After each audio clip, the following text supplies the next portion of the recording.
Bienvenidos hermanos en Cristo Jesús y hermanas en Cristo Jesús, bendito pueblo de Dios, a una enseñanza más de nuestro Señor Dios por medio de Jesucristo y de este su siervo que ha orado ya por usted, por todo suscriptor, por todo seguidor, por todos los que daban un seguimiento y ya no dan el seguimiento para que Dios los humille y los traiga a sus pies. He orado, bendito hermano y bendita hermana, para que esta bendita palabra toque su corazón, que dé un fruto de vida. Le hago saber delante de Dios que vengo con toda humildad, con todo respeto, delante de Dios, que es el que conoce los corazones y el que nos va a juzgar algún día si fuimos hipócritas o no. Si teniendo mi conciencia limpia delante de Él, para que me pueda utilizar como un instrumento y pueda ser un portador de su verdad.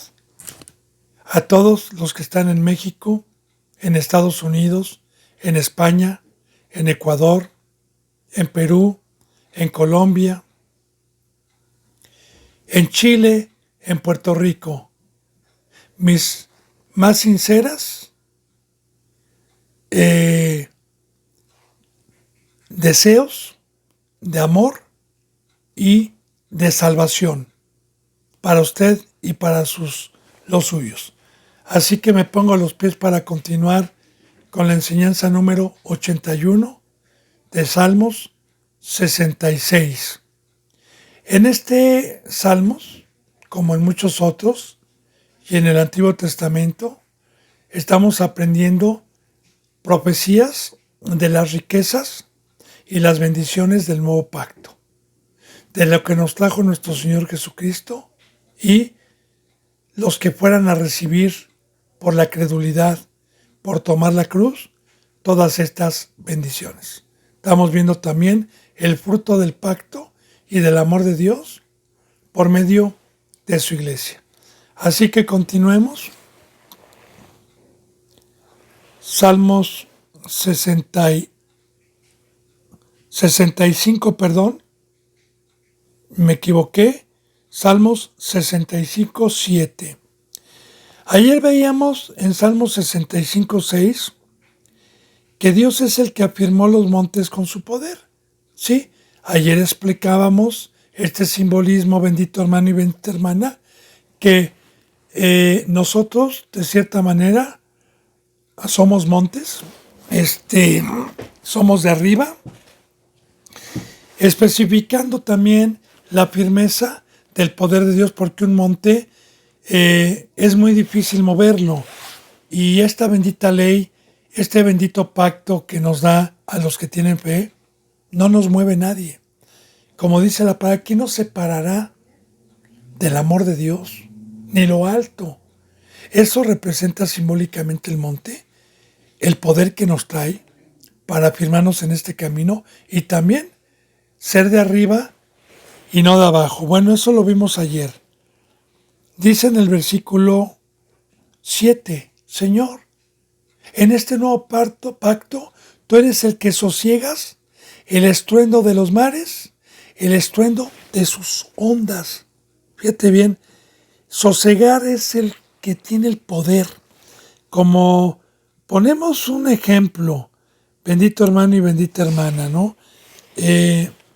Alguna ocasión, cuando nuestro Señor Jesucristo iba en una barca y iba dormido y sus discípulos iban ahí, pues hubo una gran tribulación en donde los discípulos se espantaron porque ya les estaba entrando el agua y despertaron a nuestro Señor Jesucristo y le dijeron, ¿no te da pendiente que perezcamos? Entonces Jesús se levantó y reprendió a los vientos, a las lluvias y a la tempestad que había, y hubo gran bonanza. Y le dijeron, ¿quién es este hombre que hasta al mar lo obedece. Ahora, recuerde, bendito hermano y bendita hermana, que todo tiene simbolismo. Porque el mar representa hoy el mundo. ¿Por qué lo representa? ¿Por qué Dios utiliza esos simbolismos? El desierto, el mar, dependiendo de la cita bíblica que estemos nosotros estudiando. En el mar no hay una ley, no hay un gobierno, con las ballenas, los delfines, las mantarrayas, los caballitos del mar, los peces, los pulpos, etcétera. No hay una ley. Ahí hay un desorden. No hay un castigo, no hay un juicio. El más fuerte domina al más débil. Y de igual manera aquí, nosotros estábamos sin una ley. Recuerde que dijo Juan el Bautista: arrepiéntanse porque se ha acercado el reino de los cielos. Bienaventurados, y regocíjense toda la tierra porque se ha acercado el rey, se ha acercado el reino de los cielos. Porque gracias a un orden, gracias a una ley que vino a establecer nuestro Señor Jesucristo, nos puso en orden y nos sacó del desorden. Entonces, todo esto tiene simbolismo. Fíjese bien, el que sosiega el estruendo de los mares, porque el estruendo de los mares es Satanás, el que trajo la tribulación, el que trajo que las olas se espumien, el que trajo el desorden. Ahora, Cristo Jesús venció a Satanás en la cruz. Nos sacó del mar y nos sosegó. Gracias a Dios. Es el que sosiega el estruendo de los mares, el estruendo de sus ondas. Y recordemos, ¿no? Que la Biblia nos dice ondas fieras de mar en San Judas. Ondas fieras de mar que espumean su rabia. ¿Sí? Porque las ondas del mar pues son las olas. Si usted ha estado en el mar, sabe que, por ejemplo, cuando esas olas hay una peña o hay rocas, se estrellan y sacan hasta espuma. Y así lo dice Judas, ondas fieras de mar que espumean su propia rabia. Sí, manejadas por los vientos, todo con simbolismos, porque el mar cuando está en tribulación, cuando hay un huracán, cuando hay un ciclón, pues los vientos son de 300 kilómetros por hora, de 280 kilómetros por hora, y hacen una tempestad. Sí, todos esos simbolismos los utiliza Dios porque los vientos representan al enemigo, al opositor. Y efectivamente recuerde que la bendita palabra nos dice y nos enseña que antes de que llegara nuestro Señor Jesucristo a nuestras vidas, el imperio lo tenía Satanás, el imperio del ser humano. Entonces, Cristo Jesús vino y calmó esos estruendos, calmó esa esclavitud, calmó esa amargura en la que estábamos en la cruz y nos sacó de todo eso. Alabado sea Dios. Todo, fíjese cuánta profecía viene y de riquezas, de las riquezas que recibimos. Dice, el que sosiega el estruendo de los mares, el estruendo de sus ondas y el alboroto de las naciones. Aquí está el alboroto. ¿Qué vino a hacer Satanás? Nos vino a alborotar. Nos vino a tener un desorden. Bueno, dice en el versículo 8, por tanto, los habitantes de los fines de la tierra temen de tus maravillas. Ahora, aquí está, ¿no? Que iba a venir la salvación, profetiza la llegada de nuestro Señor Jesucristo, la llegada de las buenas nuevas. Ahora, los que recibimos, los que habitábamos aquí en el mundo, los que habitábamos y los que habitamos en el planeta Tierra y en los fines de la Tierra, que no éramos de Jerusalén, sino éramos un pueblo apartado, llamado gentiles, incircuncisos, y ya profetizando Dios también que venía por nosotros, que estábamos en los fines de la tierra, temen de tus maravillas, temen. Acuérdese, bendito hermano y bendita hermana, dos cosas muy importantes. El principio de la sabiduría es el temor a Dios. Ahora bien, para mí es una maravilla un muerto resucitado. Para mí es una maravilla alguien que pueda caminar en el mar. Para mí es una maravilla de haber conocido a un animal y que Dios lo haya transformado en un ángel. Pero también es una maravilla el ver cómo un ángel lo puede convertir Dios en un instante en monstruo. También es una maravilla que ver los que podían caminar en el mar, por la mano de Dios, se hundieron y regresaron a las profundidades del mar. También es una maravilla, como yo le explicaba, ¿verdad?, que Dios me ha permitido ver el pago que ha dado a los inicuos, a los que han hecho afrenta, y me he horrorizado y me he maravillado de cómo estaban y cómo esos montes fueron, por la mano de Dios, traspuestos y movidos. Ahora, por ver eso, por ver las maravillas de Dios, de cómo destruyó Sodoma, de cómo destruyó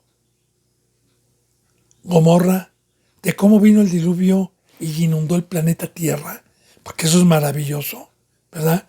De cómo destruyó a Egipto con 10 plagas, eso me hace temer.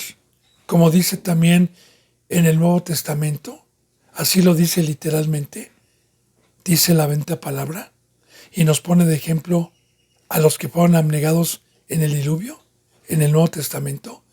Nos pone de ejemplo a Sodoma y a Gomorra, y lo dice así. Y esto fue puesto por ejemplo en la Biblia para los que quieran vivir impíamente, para que temamos, precisamente. Entonces, es lo que estamos viendo aquí, el temor, ¿verdad? Por tanto, los habitantes de los fines de la tierra temen de tus maravillas. Tú haces alegrar las salidas de la mañana y de la tarde.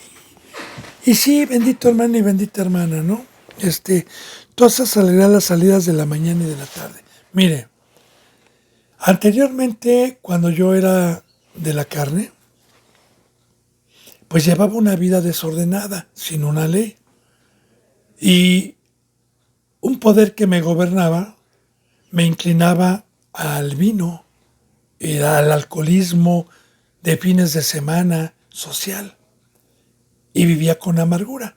Yo me acuerdo que cuando me despertaba, me levantaba, yo era de los que se levantaba a las 11, 12 de la mañana, y me molestaba el ruido de los pájaros, me molestaba la luz, me molestaba todo eso. No podía gozar la naturaleza, no podía gozar un día nublado, un día con sol, no podía deleitarme si iba al mar, pero no lograba esa exquisitez que Dios nos dejó para poder disfrutar. Ahora, ya en este camino, primeramente, la presencia de Dios me trae un gozo, me trae una alegría. Ahora valoro mi salud, valoro mis 10 dedos, valoro mis 2 oídos, valoro escuchar a un pájaro cantar, valoro el ver un árbol verde con frutas, valoro y lo disfruto, pero primeramente este camino. Entonces, es lo que nos trajo Cristo Jesús, es lo que profetiza. Nos vino a quitar la amargura, nos vino a quitar el suicidio, el cómo está el ser humano viviendo con temor y temblor, y nos vino a podernos alegrar y podernos deleitar en este camino, ¿verdad? Tú haces alegrar las salidas de la mañana y de la tarde, Señor. Amanezco con gozo, Señor, y termino con gozo. Me duermo con gozo. Despierto con gozo. Y recuerde, bendito hermano y bendita hermana, para aquellos donde se acerca el año nuevo y buscan un día de alegría, un día de regocijo, un día de gozo.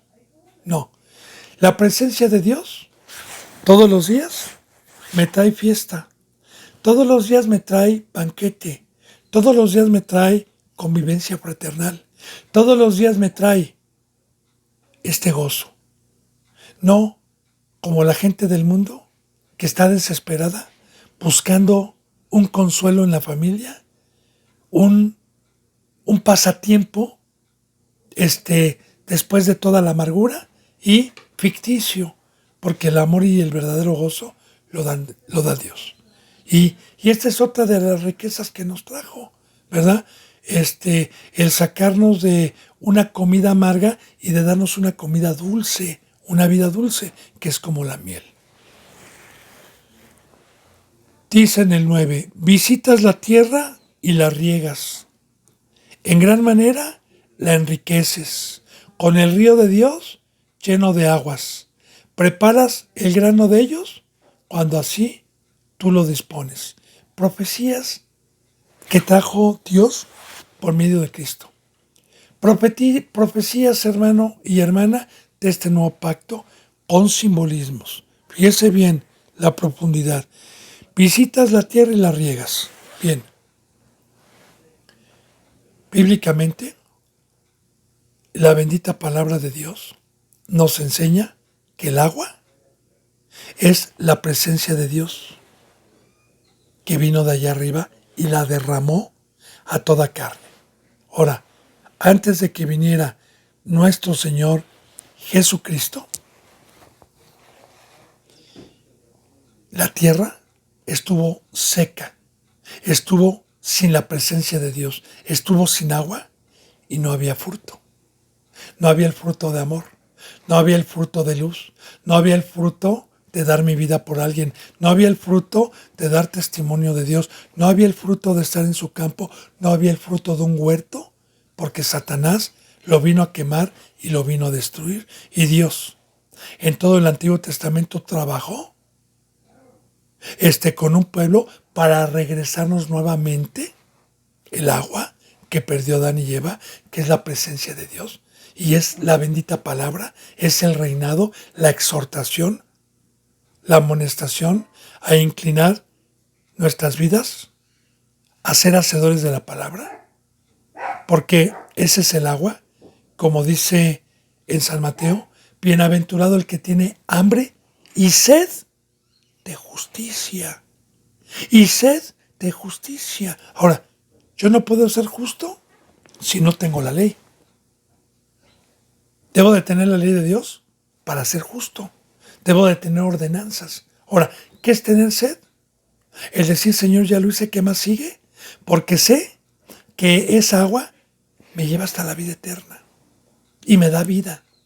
Y esa agua, que es su ley y es practicar sus mandamientos, me va dando un crecimiento para hacer un árbol de su huerto y poder dar de comer, poder dar un fruto. Ahora, ese es el agua que está profetizada aquí. Por eso dice, visitas la tierra, Señor, en China, en Japón, en México, todos los días, todos los días, porque aquí todos los días, gracias a Dios, por este medio y también por YouTube, y también por el medio que Dios me ha dado personalmente a los que convivimos todos los días juntos. Todos los días tenemos la palabra de amonestación, de exhortación, de redarguir. Todos los días tenemos la palabra que nos enseña el beber, el hacer y el practicar. Todos los días nos llega porque todos los días un árbol necesita agua. Todos los días necesitamos esta bendita agua para no secarnos, para dar un fruto. Entonces, alabados a Dios.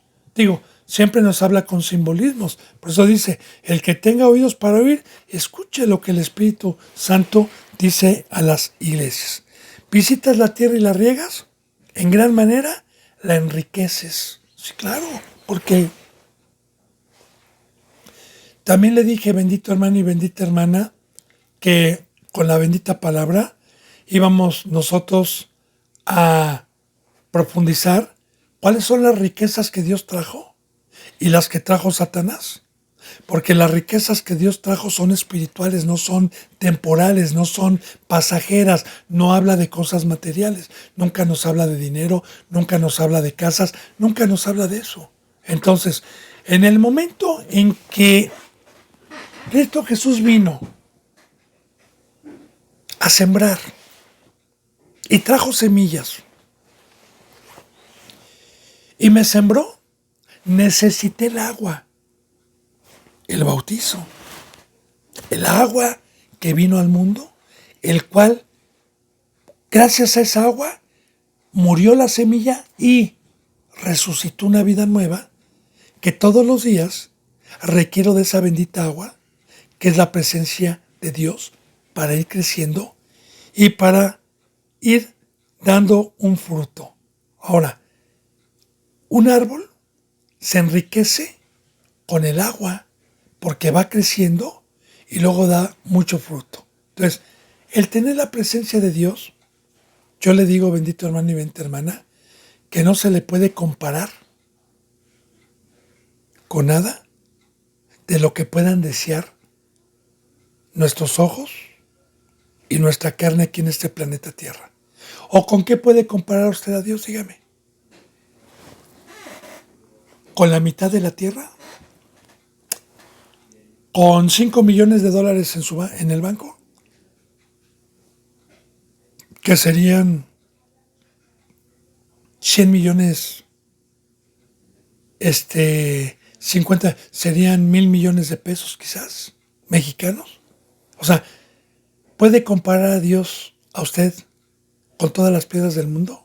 No, no, no, no, no. Entonces, Dios es rico y si Dios conmigo, ¿qué puedo codiciar? ¿Qué puedo desear? O sea, esa es la riqueza, su aguas, su presencia que me da vida y me hace un ser inmortal y me lleva a la vida eterna. En gran manera la enriqueces con tu agua, y fíjese bien con qué, con el río de Dios lleno de aguas. Aquí está ese, no el río que aventó Satanás, no del manantial, de un arroyo. Porque las ovejitas no van a beber en un río donde lleva corriente, se ahogan, sino las ovejitas van a beber de un riachuelo transparente donde las aguas son tranquilas, van corriendo pero tranquilamente. Entonces, el río de Dios, que viene desde el Antiguo Testamento, ya profetizado, con simbolismos, viene desde Génesis. Fíjese bien. La bendita palabra cuando nos enseña del Edén, donde estuvo Adán y Eva, que el Edén representa el campo que nos trajo Cristo hoy, son las buenas nuevas, que es la obra de Dios. Bueno, dice que del Edén yacía un nacimiento de agua, y que de ahí salían 4 brazos a regar los confines de la tierra, ya profetizando Dios que el manantial, que es inagotable y que no se termina, viene de allá arriba, viene de Dios, y que viene a regar. Los 4 brazos son norte, sur, oriente y poniente. Simbólicamente viene a regar toda la tierra.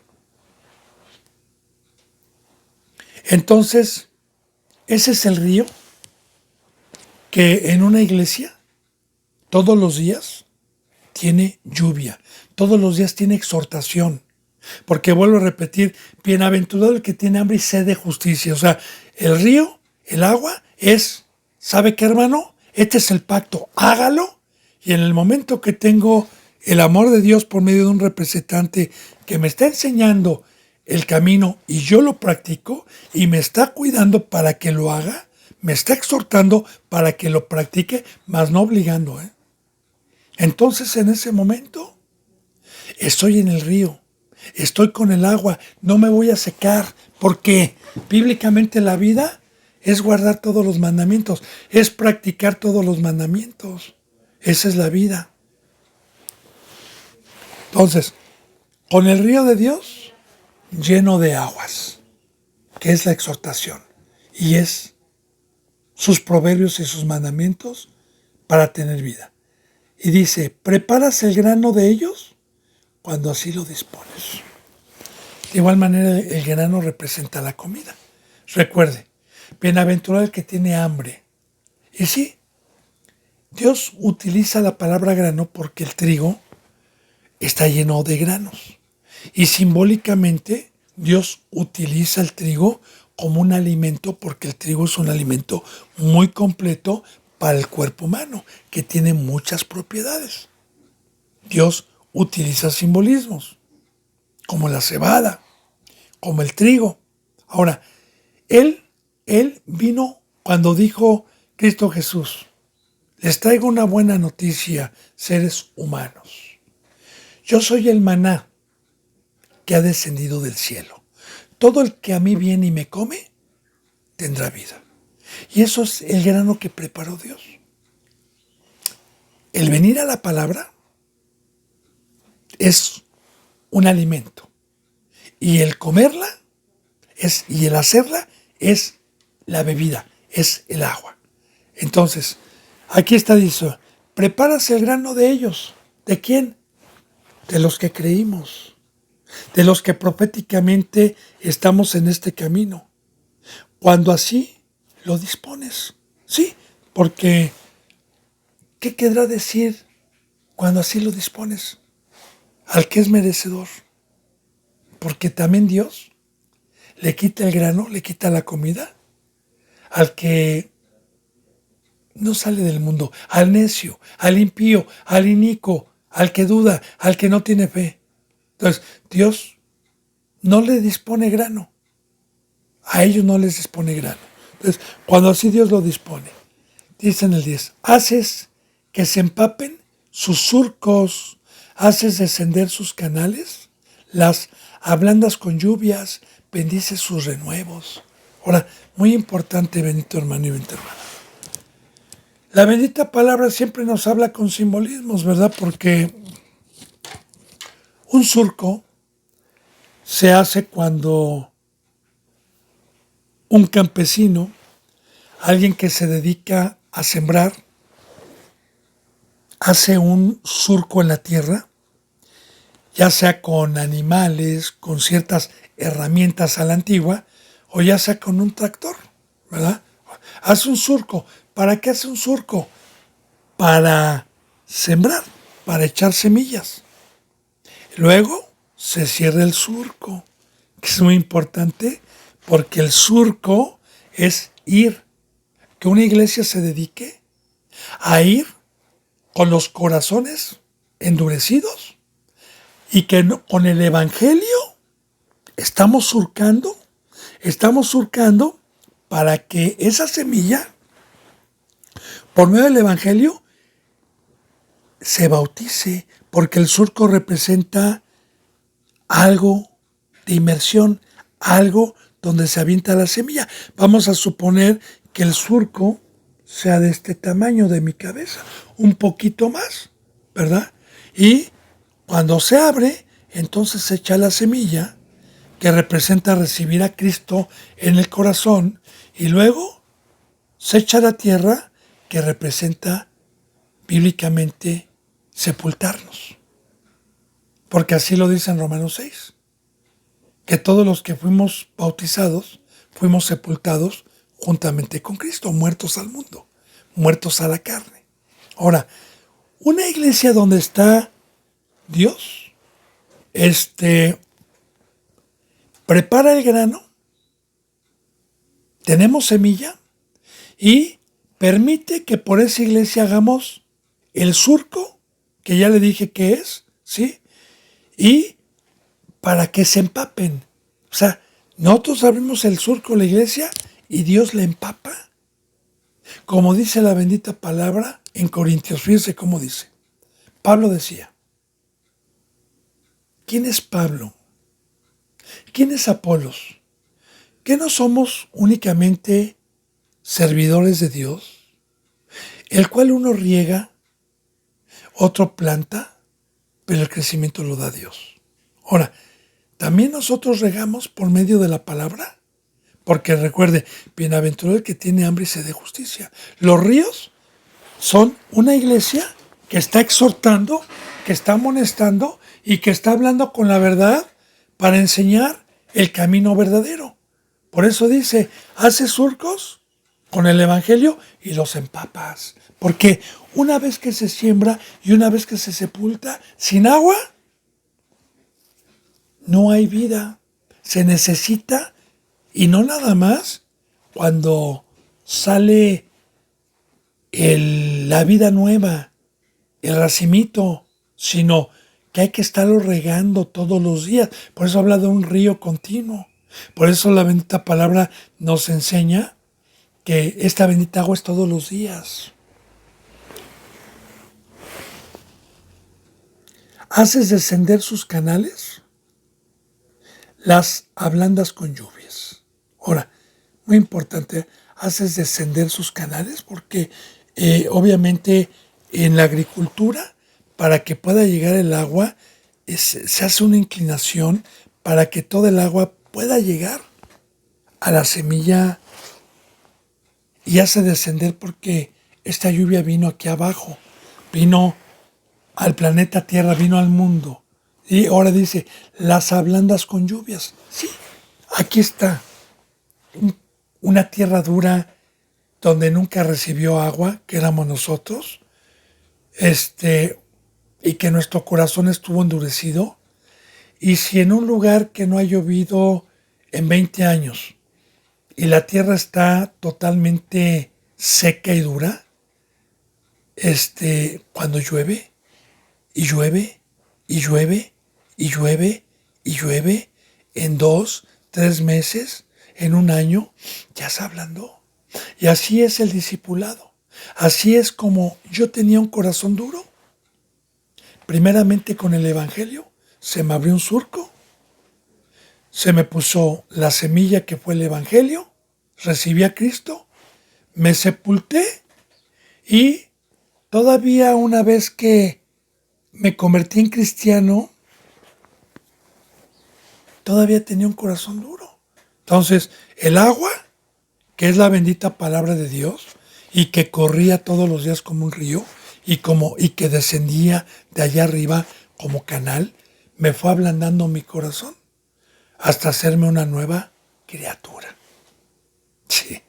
Qué maravilloso habla Dios, bendito hermano y bendita hermana, para poder entender a los que se nos es dado a entender el reino de los cielos y las parábolas. Como dijo alguna ocasión Cristo Jesús, que le dijeron, ¿por qué les hablas por parábolas? Y dijo, sí, porque a ellos les es dado a entender el reino de los cielos, más no a ustedes.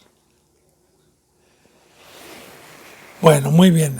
Dice entonces, preparas el grano cuando haces que se empampen sus surcos, haces descender sus canales, las ablandas con lluvias, bendices a sus renuevos. Y efectivamente los renuevos de Cristo Jesús son los que vamos naciendo espiritualmente, los que van saliendo apenas, las ramitas que van saliendo y Dios las bendice. ¿Cómo las bendice? Con agua. Recuerde, bendito hermano y bendita hermana, que una iglesia puesta por Dios, que exhorta, que amonesta y que da la verdad, está bendecida. Está el agua, está el verdadero pan, que hablan con autoridad, que hablan y se preocupan por las ovejas. Entonces, esos renuevos que van naciendo, Dios, tienen la bendición de Dios, que es que también van a tener el agua. Dice en el 11, tú coronas el año con tus bienes, Señor, y tus nubes destilan gruesura. Ahora, muy importante, tú coronas el año con tus bienes. Meditemos. Aquí habla de un año. Generalmente, cuando una semilla en un campo es sembrada, en un año ya es un arbolito joven. Muchas veces un limón al año ya está dando limoncitos. Ya empieza y ya tiene un crecimiento, llamado bíblicamente joven. Pero yo le voy a ser muy específico en esto, bendito hermano y bendita hermana. Mire, hay muchos que tienen 8 años y no dan un fruto. Dice la bendita palabra de Dios, ¿verdad? Que hay muchos cristianos que ya tienen mucho tiempo y ya deberían de ser maestros, así lo dicen Hebreos, y que todavía no lo son. Eso ya depende de cada uno, porque el que tiene hambre y sed de justicia, quiero decirle, como testimonio, que no por una escuela teológica, sino por el poder de Dios, en un año, Dios me empezó a utilizar para practicar el amor y practicar en su ministerio. Ahora, en un año, fíjate bien, tú coronas el año con tus bienes. La corona, ¿cuál es? Y el año bueno, que es el que trajo Jesucristo, ¿verdad?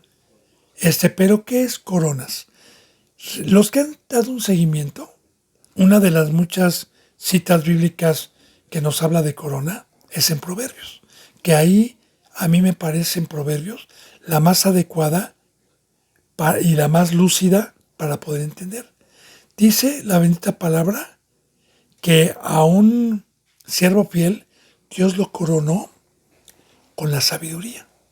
Entonces, la corona simbólicamente es primeramente que Dios haya puesto esta bendita palabra en mi corazón, tanto el Antiguo Testamento como el Nuevo Testamento, no con tinta, sino con su preciosa, con su espíritu, y que me haya dado la autoridad de un ministerio para poder dar por gracia lo que recibí por gracia, que me dé la autoridad, sea apóstol, maestro, profeta, evangelista, pastor, lo que sea. Como dicen Hebreos, sujétense a sus pastores, porque una corona representa trono, representa reinar. Ahora, Dios nos ha dado la facultad de hacernos reyes y sacerdotes, y nos ha dado a la iglesia el poder y la corona para que se sujeten las ovejitas según cuál haya sido mi conducta. Porque así lo dicen Hebreos. Sujétense a sus pastores dependiendo de cuál haya sido su conducta. Entonces, ese es el poder, bendito hermano, que nos corona. Y estos son profecías del Nuevo Testamento, porque en el Antiguo Testamento no hubo esto. Entonces, tú coronas el año con tus bienes porque no hay mayor bendición, no hay mayor galardón, no hay mayor bien y mayor riqueza que uno alcance la herencia que Cristo Jesús nos trajo, que es el campo, que es el ministerio.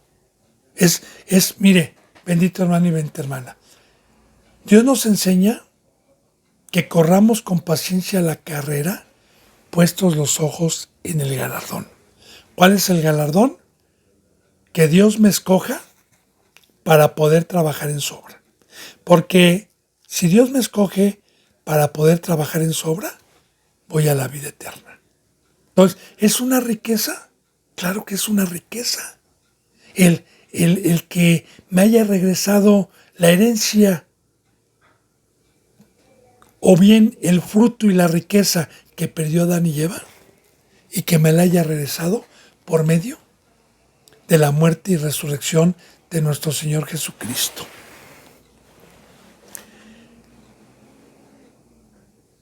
Tú coronas al año con tus bienes y tus nubes, ya dije, y tus nubes destilan grosura.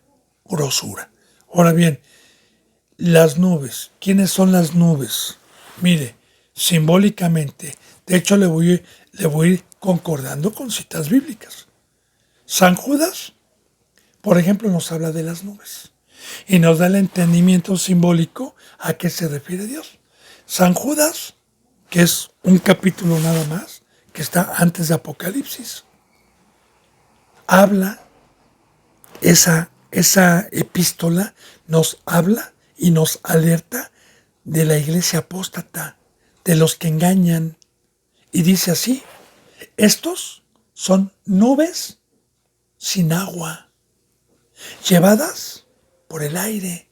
Ahora, nubes, ¿qué representa una nube? Una nube representa algo, una bendición para un campesino. Cuando está nublado y las nubes son negras, dicen, va a llover, ya me bendijo, ya estoy bendecido porque va a llover y va a tener vida mi siembra. Ahora, los verdaderos discípulos somos de arriba. La iglesia, no somos de abajo, somos de arriba.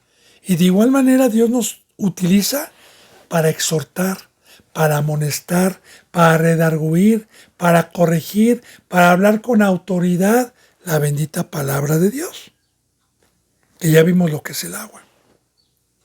Entonces, esta es una profecía de la iglesia que antes de que viniera la apostasía, sus nubes, los de arriba, destilaban agua y destilaban agua y destilaban agua para los que iban muriendo, para los surcos que estaban recién hechos. Tus nubes destilan gruesuras, gotas gruesas. Dice 12, destilan sobre los pastizales del desierto. Sí, miren nada más, qué hermosura. Así como Dios pone el ejemplo del mar, también recuerde que el desierto es una tierra seca donde no llueve, refiriéndose Dios al mundo. Ahora, ¿a dónde nos manda Dios a los que somos nubes? Aparte de estar como ríos en una congregación todos los días, dando de comer y de beber a los mansos. ¿A dónde más Dios nos manda Dios? Con esta agua que nos ha dado, porque Dios nos ha hecho cántaros. Es el alfarero, nosotros somos el barro y nos ha hecho jarras o cántaros de agua para ir a destilar a los corazones secos, a los que nunca les ha llegado el evangelio, a católicos, testigos de Jehová, Alá, cualquier religión. Entonces Dios nos ha hecho nubes también, como dice la palabra, bienaventurados los pies que llevan el evangelio, bienaventurados los que anuncian la paz. Entonces, eso es como Pablo, que Pablo fue a Asia, fue a Corintios, fue a destilar agua, que es la exhortación, la amonestación, la vida, como le dije hace rato, así lo dijo Dios por medio de Pablo. ¿Quién es Pablo? ¿Quién es Apolo? No somos nada, nada más uno es el que siembra, el que ara, y otro es el que riega. Entonces ahí estamos viendo y concordando, bendito hermano y bendito hermano.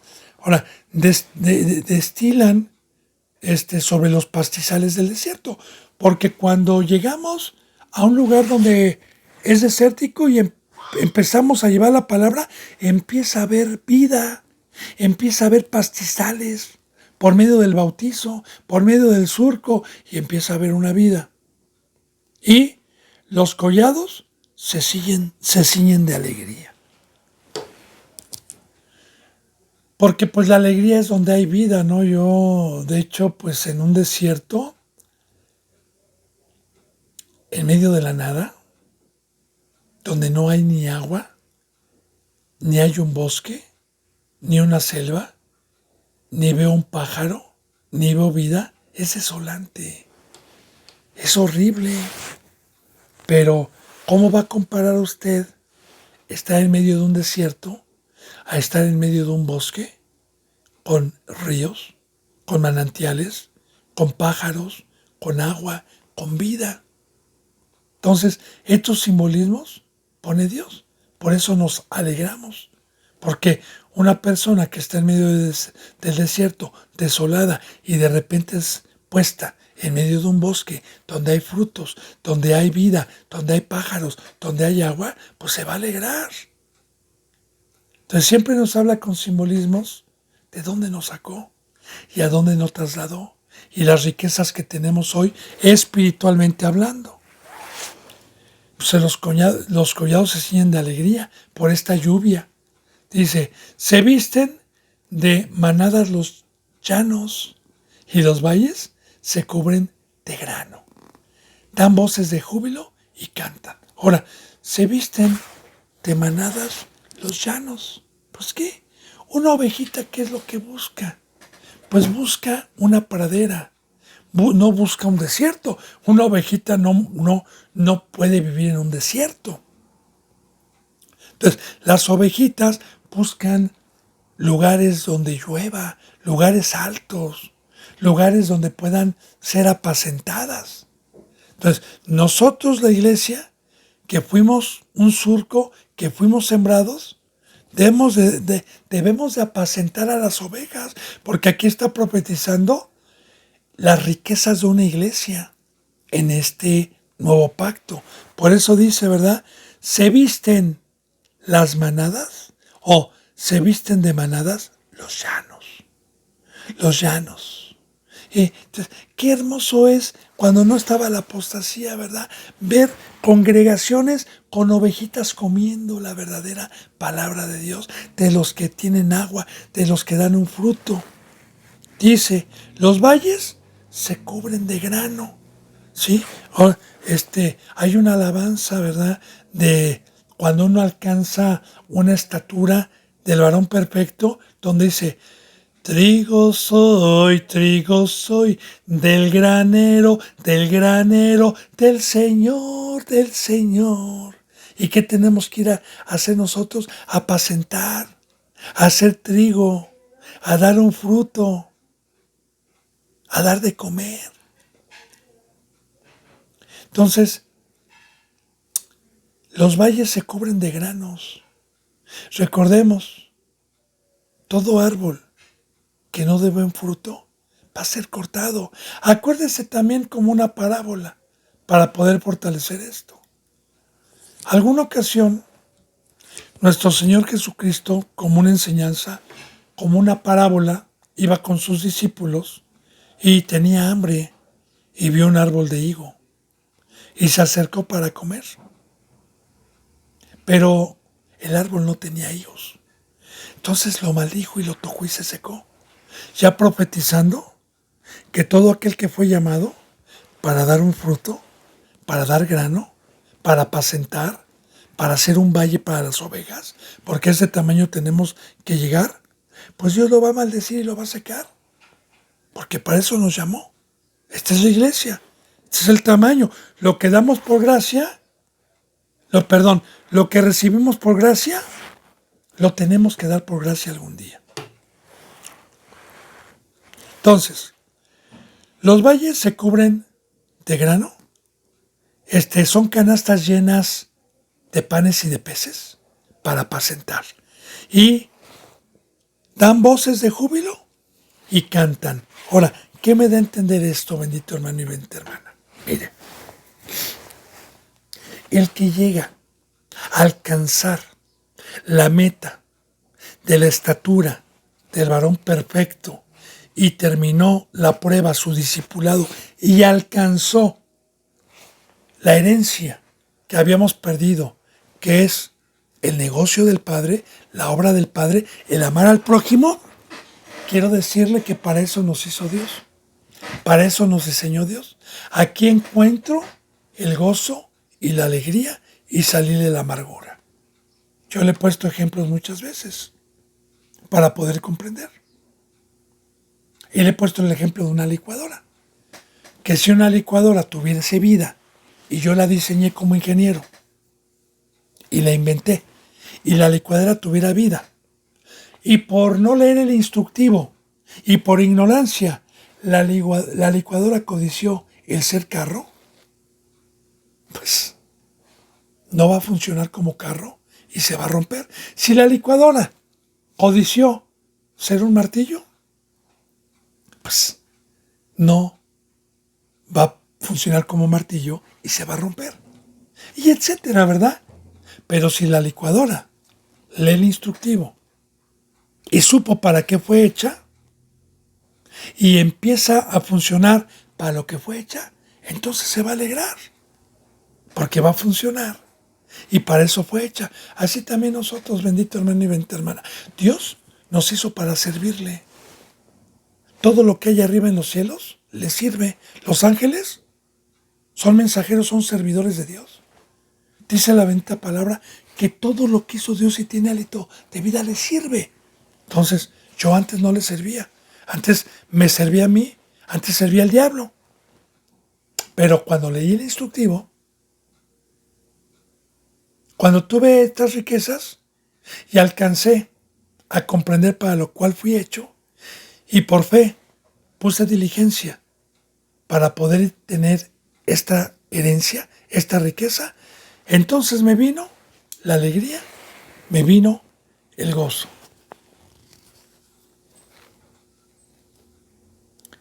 Y damos voces de júbilo y cantamos de alegría, porque el cántico, recuerde que es, yo escucho a alguien cantar y digo, oye, está contento, está cantando, está saltando, está lleno de júbilo, porque eso es para lo que Dios nos hizo.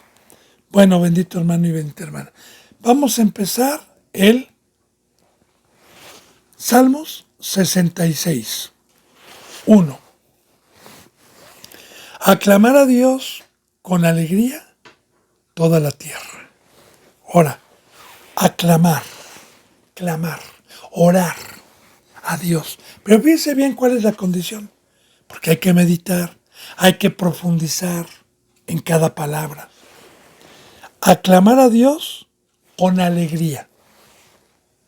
Acabamos de ver que la alegría es estar libres de la cautividad, de la mesa de Satanás y de lo que me trajo amargura. Yo no puedo aclamar a Dios y llorar si no soy libre totalmente. Porque hay muchos que aclaman a Dios, que oran con pecado. Yo siempre le he dicho, bendito hermano y bendita hermana, cuando yo tenía hambre y sed de justicia y me estaba discipulando, yo era de los que veía un libro cristiano y lo compraba. Y veía cómo orar, qué se debe hacer para orar. Claro que ahora le doy gracias a Dios que Él me haya enseñado y me haya sacado de la mercadería y de la ignorancia que hay en muchos que siguen poniendo su fe en lo que no es la Biblia. Ahora, no hay o no debe haber un libro para enseñar a orar. La oración que Dios escucha es aquel que tiene el Espíritu y que no ha pecado. Y el Espíritu nos ayuda a pedir lo que nos conviene pedir. Cuando un ser espiritual, yo por ejemplo, le voy a poner un ejemplo para que podamos entender bien esto, ya que me metí tantito en esto. Mire, una persona en una cárcel no va a pedir que lo dejen ir a una fiesta, ni va a pedir que lo dejen ir a conseguir trabajo afuera, ni va a pedir que lo dejen ir de vacaciones, no. Un preso dentro quizás va a pedir protección, va a pedir que lo inscriban en una escuela, va a pedir que le acorten su sentencia, va a pedir un trabajo ahí adentro para pintar, va a pedir para que tenga o acumule beneficios. Ahora, de igual manera, cuando yo nací espiritualmente, no puedo pedir lo que hay en el mundo. Mi espíritu pide las cosas espirituales, pide las cosas de arriba por naturaleza. No puedo pedir las cosas, pero si soy de carne, obviamente voy a pedir las cosas de abajo. Entonces, para poder orar y para poder clamar, necesito ser un ser espiritual. Y si yo tengo a Dios, y si estoy fuera del mundo, tengo alegría, como lo vimos. ¿Cuál es el júbilo? Bueno, entonces, aclamar a Dios con alegría, porque me rescató, porque me sacó del mundo, porque me libertó, porque tengo todas estas riquezas, toda la tierra, una profecía de la liberación, una profecía de la salvación, una profecía de todas estas riquezas que acabamos de ver en el Salmo 65. Dice, cantar la gloria de su nombre. Poned gloria en su alabanza. Ahora, cantar. Con alegría prediquen, con cánticos prediquen la gloria de su nombre. La gloria de su nombre. La gloria es el poder de Dios, la presencia de Dios, que no es por obras, sino por fe. Ahora, su nombre. Dios nos dio un nombre, que es sobre todo nombre. Salvador, Jesús. Y vimos la gloria de Dios en el Salvador, o sea, en su nombre. Porque el nombre de Jesús significa salvación. Y vimos el poder de Dios en Cristo, cómo venció al opositor con su vida y cómo en todo el tiempo que estuvo en el cuerpo humano, Satanás no lo pudo tentar. Sí lo tentó, pero no lo pudo seducir y no lo pudo convencer. Y Cristo Jesús lo venció en la cruz mediante la gloria del Padre. Por eso esta es una profecía divina. Recuerde que todo el Antiguo Testamento está lleno de profecías. Y una es una de muchas. Cantar la gloria de su nombre. Esto quiere decir, prediquen al Rey de Reyes, al Salvador. Dice, poner gloria en su alabanza.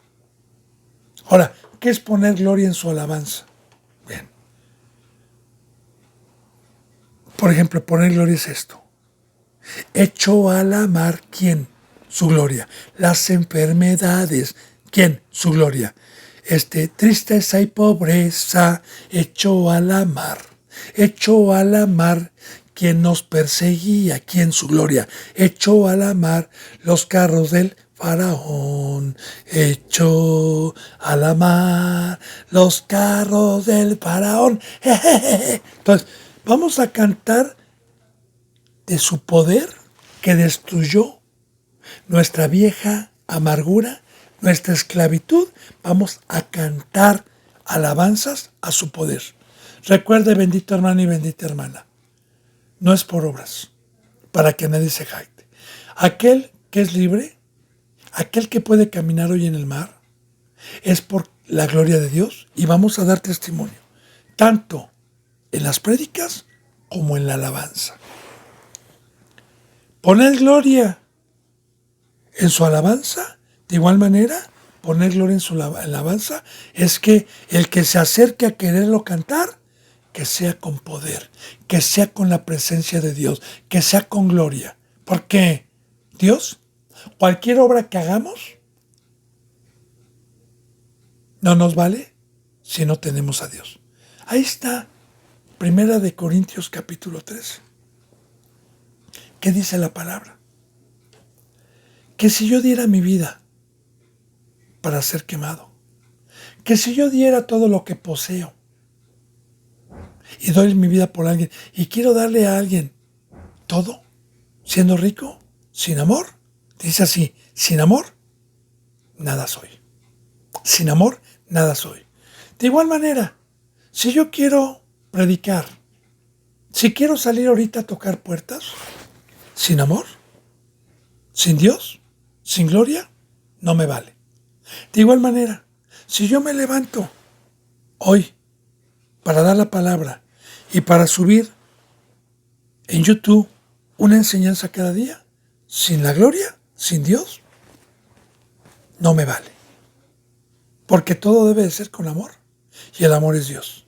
Todo debe de ser con su bendita presencia.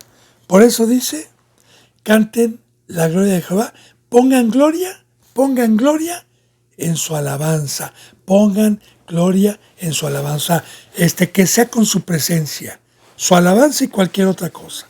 Dice en el versículo 3, decir a Dios, cuán asombrosas son tus obras, por la grandeza de tu poder se someterá a ti tus enemigos. Ahora, decir a Dios en un aposento secreto, en la alabanza, en el cántico nuevo. ¿Qué es lo que le voy a decir? ¿Qué es lo que le voy a clamar? Porque así empezó este salmo, a clamar. ¿Qué es lo que le voy a orar? ¿Qué es el cántico nuevo? ¿Qué es la alabanza? Cuán grande eres.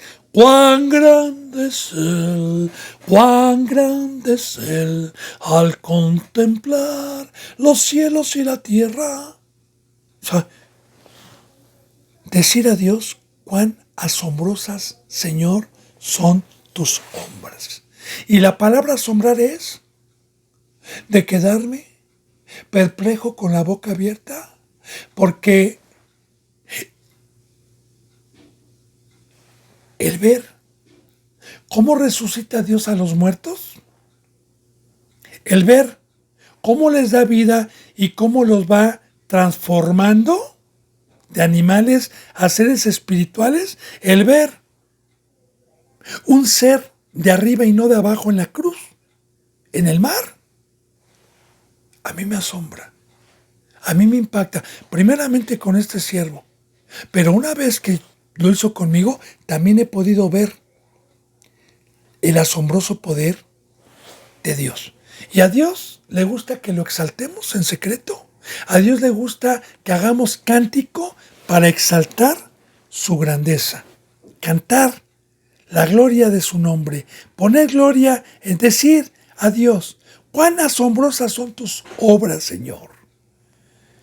Por la grandeza de tu poder se someterán a ti tus enemigos. Y mire, bendito hermano y bendita hermana, aquí está profetizando. Antes, nosotros éramos enemigos, como lo dice en Efesios, ajenos. El pecado entró por un hombre al mundo, y por el pecado, la muerte y la enemistad. O sea, en ese momento nos volvimos enemigos de Dios. Ahora bien, está profetizando que por su poder, porque Jesús lo dijo así, oiga lo que dijo Jesús, y cuando venga el Espíritu, Él convencerá, no nosotros, Él convencerá al mundo de pecado, su poder. Por eso, todo lo que se haga, háganlo con gloria, háganlo con su presencia. Él es el que convence al mundo de pecado. Ahora, yo era enemigo, usted era enemigo si es que no nació en cuna cristiana. ¿Qué pasó con el Evangelio? ¿Qué pasó con esa profetisa? Que ahora, siendo enemigo, me sometí como Pablo, que antes era enemigo de Cristo, y por el Evangelio se sometió por el poder de Dios. Porque el que convence es el Espíritu Santo. Por eso dice, por la grandeza de tu poder, se someterán a ti tus enemigos. Gloria a Dios. Profecía cumplida, bendito hermano y bendita hermana. Hermano y hermana, se me ha ido la hora. Si Dios lo permite, mañana continuaremos con la enseñanza número 82. Yo deseo de todo corazón que la palabra dé un fruto y que el fruto sea de vida. Le mando un abrazo y el beso del óculo santo. Hasta mañana, si Dios lo permite, hermano y hermana. Gracias.